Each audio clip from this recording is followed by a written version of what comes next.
উপকৃত আসছে এমনি জনাব মোহাম্মদ আল্লাহ সুবহানাহু বাদশাহ মিয়া, উনি আমাদেরকে 50,000 টাকা দিয়েছেন। আমরা এই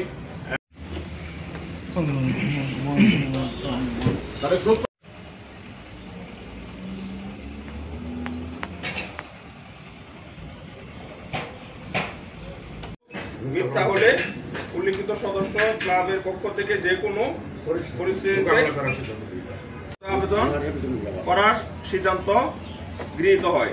সিদ্ধান্ত নং 3, বালুকা রেঞ্জ কর্মকর্তা তার বিরুদ্ধে সর্বসম্মতিক্রমে নিন্দা প্রস্তাব।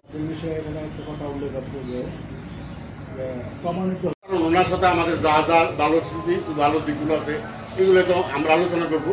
সর্বোপরি উনার রুহের 1900 আমি যখন শুরুতে প্রেস ক্লাবের মেম্বারশিপ পাইছি, এখানে ওই প্রেস ক্লাব শুরু করে সে তার একটা নির্দিষ্ট সময় ছিল, সকালে আসতো, দুপুরে খায়, আবার বিকালে বইতো, মানে সবচেয়ে বেশি সময় প্রেস ক্লাবে সেই দিচ্ছে। অনেক সেই প্রেস ক্লাবের কেশিয়ার দায়িত্ব পালন করছে।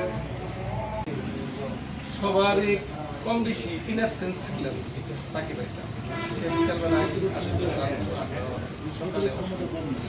সকালে দেখা হয়েছে যারা দোকানের সামনে দাঁড়া রয়েছে হাতে একটা ব্যাগ নিয়ে। আমি আমার ছেলে স্কুল থেকে দিয়ে এসে বাজার দিয়ে আসতেছি, জিজ্ঞাসা করলাম কি করেন। এটা আসলে শেষ করা যাবে না। আমি আর হাদিস সম্পর্কে কিছু বলতে চাই না। আমি অনেক আবেগপ্রবণ হাদিস মারা যাওয়ার পরে থেকে আমি আসলে মানসিকভাবে অনেক কষ্ট হয়েছে।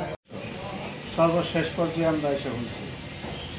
সদস্য হওয়ার আগে থেকেই তার সাথে একটা ব্যক্তিগত সম্পর্ক ছিল, দলীয় না। শেষ পর্যন্ত যখন রফিকুল মারা গেল,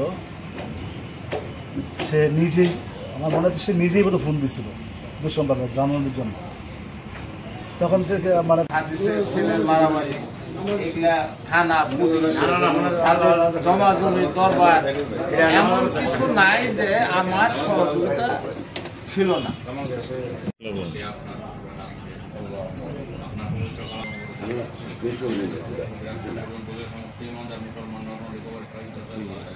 তাদের জীবনের সমস্ত ভালো কাজের ফলে আল্লাহ জান্নাতের নসিব করুন।